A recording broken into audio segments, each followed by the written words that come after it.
सभी को नमस्ते, मेरा नाम है रोहित चैनल। हम कैपेडोकिया के पास डेरेनकुयू टर्की में हैं। हमारे पैरों के नीचे दुनिया की सबसे बड़ी अंडरग्राउंड सिटी है, जिसका जिक्र हिस्ट्री में भी किया गया है। आइए इसे एक्सप्लोर करें।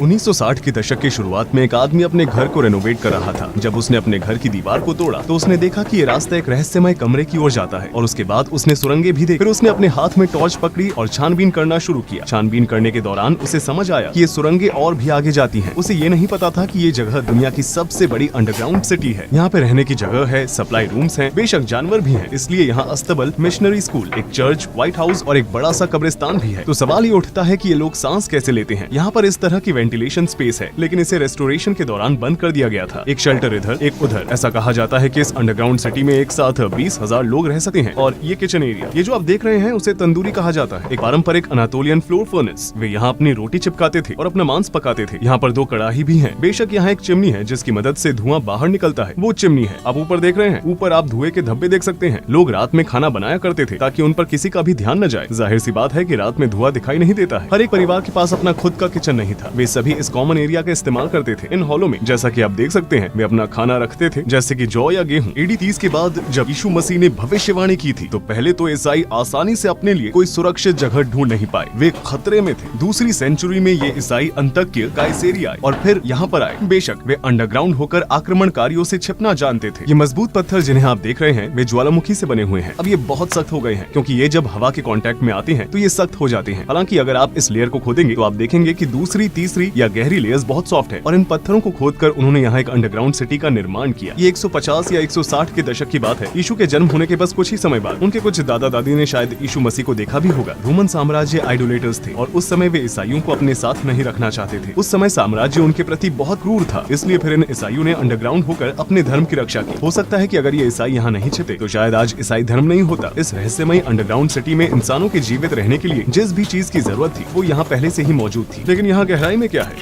ये बहुत बड़ा है।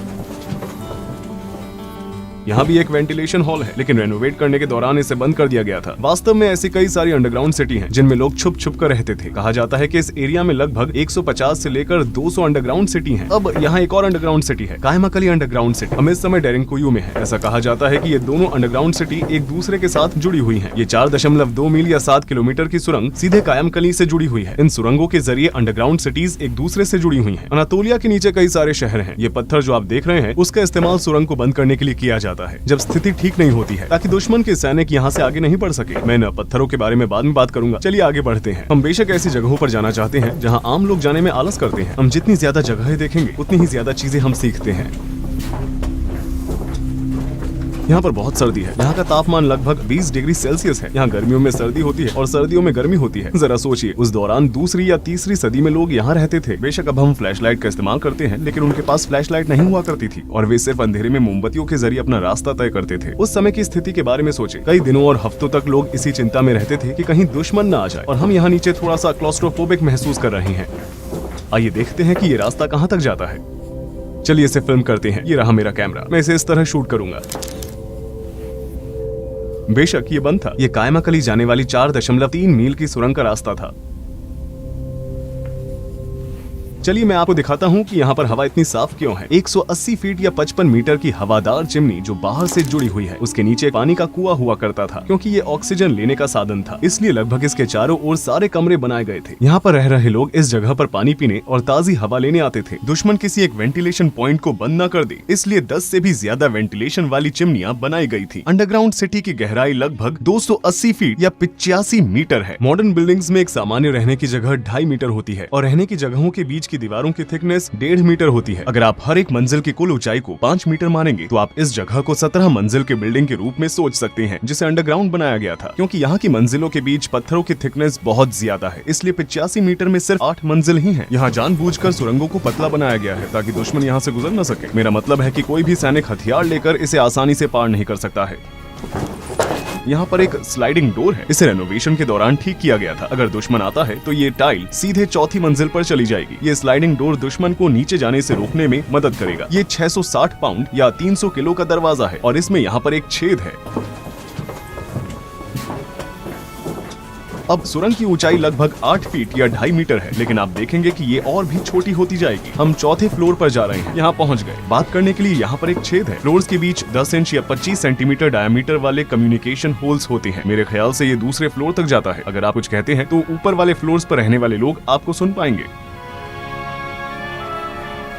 अब हम एक लंबी सुरंग से गुजरेंगे जो 7वीं मंजिल तक जाती है, या दूसरे शब्दों में -7। हमें ध्यान से चलना होगा ताकि हम फिसले नहीं। आप यहाँ छोटे छोटे कमरे देख सकते हैं। यहाँ एक और स्लाइडिंग डोर है। चलिए मैं आपको कुछ दिखाता हूँ। यहाँ पर एक छोटा सा कमरा है। वे इस भारी दरवाजे को पीछे से धक्का देते थे और चौथे फ्लोर से 7वें फ्लोर तक किसी को भी जाने से रोकने के लिए सुरंग को बंद कर देते थे। यहाँ पर सुरंगों का जाल भी बिछाया गया है। जब दुश्मन के सैनिक प्रवेश करेंगे तो वे इन सुरंगों से गुजरेंगे, लेकिन ये सुरंगें उन्हें कहीं पर भी लेकर नहीं जाएंगी और यहाँ सैनिकों की जान भी चली जाती थी। जब वे यहाँ पर आते तो वे पीछे से स्लाइडिंग डोर को बंद कर देते थे ठीक उसकी तरह और सैनिकों को खत्म कर देते थे। यहाँ तक कि आज की तारीख में भी एक आम सबवे बनाने में 4 से 5 साल का समय लगता है। 1800 साल पहले जब मॉडर्न टूल्स और मशीनें उपलब्ध नहीं थी और बिजली भी नहीं थी, तो इस जगह को कैसे बनाया गया था? सिर्फ खुदाई करने के लिए ही इसमें हजारों मजदूरों की जरूरत पड़ेगी। अंडरग्राउंड से ली गई रेत और पत्थरों का कुल वजन लगभग 5 मिलियन टन से भी अधिक हो सकता है। अब हम 7वीं मंजिल पर हैं। यहाँ पर एक चर्च बनी हुई है। जैसा कि आप देख सकते हैं कि यहाँ पर क्रॉस लगे हुए हैं। इसके अलावा इस जगह को भी क्रॉस शेप में बनाया गया है। यहाँ पर क्रॉस का बड़ा हिस्सा है और छोटा हिस्सा भी है। वे सिर्फ यहाँ पर प्रार्थना ही नहीं करते थे, बल्कि सीक्रेट मीटिंग्स भी करते थे। उन लोगों के बारे में सोचें, वे बाहर जाने से डरते थे और अंदर रहकर कैंडल के जरिए प्रार्थना करते थे। ईसाई यहाँ पर कई दिनों तक बिना उजाले के रहे। वे एक दूसरे के इतने करीब थे कि उन्होंने यहाँ बिना किसी और को देखे कई दिन गुजारे। इस फ्लोर पर एक कब्र कमरा भी है। ये सुरंग जो आप देख रहे हैं वो सीधे कब्रिस्तान की ओर जाती है। यहाँ शायद इस जगह का सबसे महत्वपूर्ण हिस्सा है। सदियों पहले यहाँ लाशें पड़ी रहती थी। लाशों को यहाँ से ले जाने के बारे में सोचें। कल्पना कीजिए कि आप उस समय पर यहाँ थे। सोचे कि आपने अपने परिवार के किसी सदस्य को खो दिया है और अब आप उसके शव को यहाँ से लेकर जा रहे हैं। ये काफी पतली सुरंग है। यहाँ जो लोग स्वाभाविक रूप से मरते थे उन्हें यहाँ पर दफनाया जाता था ताकि शव जल्द से जल्द डिकम्पोज हो जाए और कोई भी बदबू न आए। वे उन्हें केमिकल्स के साथ दफनाते थे ताकि वो डिसॉल्व हो जाए। जाहिर है कि वे लाशों को नहीं जला सकते थे क्योंकि धुएं के बाहर निकलने के लिए कोई भी जगह नहीं है।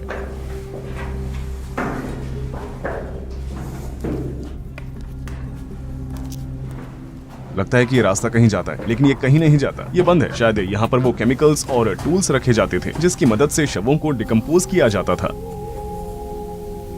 यहाँ पर एक पानी का कुआं है, लेकिन ये ऐसा कुआं है जो ऊपर से जुड़ा हुआ नहीं है। अगर दुश्मन के सैनिकों को पानी का कुआं मिल जाए तो वे क्या करेंगे? आपने ऊपर बड़ी वेंटिलेशन चिमनी देखी होगी। वे वहाँ से जहर फेंक सकते हैं और सारा पानी बर्बाद कर सकते हैं, क्योंकि ये सरफेस कनेक्शन के बिना वाला एक पानी का कुआं था, इसलिए इसमें से पानी पीना सुरक्षित था। अब हम आखिरी सुरंग में हैं, जो 8वीं मंजिल तक जाती है। बेशक ये जगह का आखिरी हिस्सा है जो हमारे लिए खुला है। इसमें ऊपर एक वेंटिलेशन चिमनी थी, 180 फीट 55 मीटर लंबी। जैसा कि मैंने बताया था, इसकी गहराई इतनी है। आप यहाँ पर कचरा भी देख सकते हैं। अब चलिए उन कमरों में चलते हैं जहाँ लोग रहते थे। आप देख सकते हैं कि यहाँ पर कितने सारे कमरे हैं। मेरा बैग सुरंग के ऊपरी हिस्से से टच हो रहा है। मैं इसे यहीं छोड़ दूंगा। हमें यहाँ पर थोड़ी सावधानी बरतनी चाहिए। इस वीडियो में मैं जो आपको जानकारी दे रहा हूँ वो जेनोफोन की एनाबेसिस किताब पर आधारित है। आइए आगे बढ़ते हैं और देखते हैं कि लोग कहाँ रहते थे। जो टूरिस्ट्स यहाँ पर आते हैं वो आमतौर पर इस जगह पर नहीं आते, क्योंकि यहाँ पर चढ़ना थोड़ा मुश्किल है और फर्श फिसलन भरा है। यहाँ पर छोटे छोटे कमरे हैं।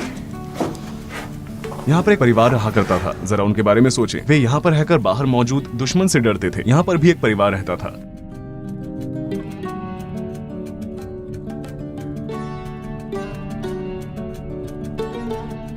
यहाँ एक और छोटी सुरंग है।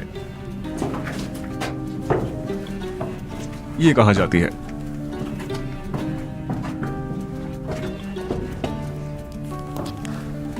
यहाँ से गुजरते समय मेरी पीठ पर थोड़ी सी चोट लग गई। चलिए एकदम आखिरी तक जाते हैं।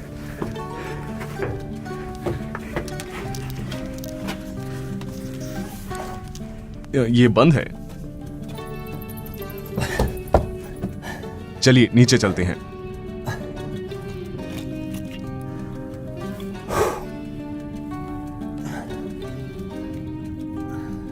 सबसे गहरी अंडरग्राउंड सिटी होने की वजह से यहाँ पर पूरी दुनिया की नजर रहती है। दुनिया भर के आर्कियोलॉजिस्ट यहाँ रिसर्च करने आते हैं।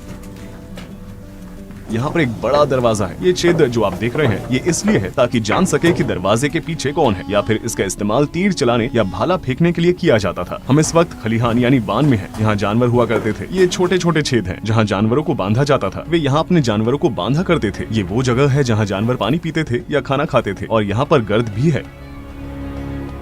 जानवरों को पहली मंजिल पर शायद इसलिए रखा जाता था क्योंकि उन्हें निचली मंजिलों तक ले जाना मुश्किल था। आपने सुरंगें देखी हैं? जानवरों का उनमें से गुजरना नामुमकिन था। उनकी बदबू का टॉप फ्लोर से जाना आसान होगा। ये वो जगह है जहाँ लोग शराब बनाया करते थे। वे अंगूरों को यहाँ पर रखते थे। जैसा कि आप देख सकते हैं, यहाँ पर ड्रेनिंग होल्स हैं। इसी ड्रेनिंग होल से गुजरकर अंगूर इस जगह पर इकट्ठा होते थे। यहाँ पर शराब की बड़ी बड़ी बोतलों को रखा जाता था। वहाँ भी होल्स हैं। यहाँ पर लोग अंगूरों को स्मैश करते थे। अंगूर के रस को इकट्ठा करने के लिए ये एक और जगह है। इस तरह शराब बनाई जाती थी। अब हम मिशनरी स्कूल की ओर जा रहे हैं। वो हमारा आखिरी स्टॉप होगा, बल्कि वो इस स्ट्रक्चर के सबसे महत्वपूर्ण भागों में से एक है। मिशनरी स्कूल में आपका स्वागत है। ये नहाने की जगह है। ईसाइयों का मानना है कि बच्चे पापी पैदा होते हैं, इसलिए वे उन्हें बैप्टिस्ट पूल में नहलाकर उन्हें साफ करते थे और उसके बाद ही बच्चे असलियत में ईसाई बनते थे। जिन लोगों को ईसाई धर्म में बदला जाता था, उन्हें भी यहाँ नहलाया जाता था। ये बहुत ही दिलचस्प जगह है। आप इन आर्चीज के साथ साथ छत की दीवार पर बना हुआ स्ट्रक्चर देख सकते हैं। वे मिलकर एक दीवार बनाते हैं। उस समय में इस तरह का आर्किटेक्चर बनाना बहुत बड़ी बात थी। विद्यार्थी यहाँ बैठा करते थे। शायद ये एक टेबल थी जिसका इस्तेमाल वे पढ़ते समय करते थे। ये वो वाली सीढ़ियाँ चढ़कर पढ़ाते थे। यहाँ वे लेक्चर्स दिया करते थे। इस मिशनरी स्कूल में पढ़े लिखे लोग बाहरी दुनिया में ईसाई धर्म फैलाने की कोशिश कर रहे थे। यहाँ स्टडी रूम्स भी हैं। छात्र शायद यहाँ पर अपनी क्लासेस किया करते थे। आप जिन स्थानों को देख रहे हैं, वहाँ पर जाने के लिए स्पेशल परमिट लेना पड़ता है। केवल 10% ही जा सकते हैं। कुछ अन्य भागों में रिसर्च जारी है और प्रवेश की अनुमति नहीं है। कायसेरी, नीदा और नवे शहर के ट्रायंगल में कम से कम 2 फ्लोर्स वाली 200 से भी ज्यादा अंडरग्राउंड सिटीज हैं। इनमें से कुछ सिटीज मीलों तक चलने वाली सुरंगों से आपस में जुड़ी हुई हैं। आपको ये बात भूलनी नहीं चाहिए कि इन शहरों का इस्तेमाल केवल सुरक्षा के लिए किया जाता था। लोग इन शहरों में वर्षों तक नहीं रहे हैं। वे अपने धर्म की रक्षा के लिए सिर्फ कुछ समय के लिए इनमें रहे हैं। इतिहास और संस्कृति को सर्वोत्तम रूप से देखने के लिए ये बहुत ज्यादा जरूरी है कि हम ऐसे स्थानों को हमेशा बनाए रखें। वीडियो देखने के लिए धन्यवाद। रूही चैनल यहाँ पर था।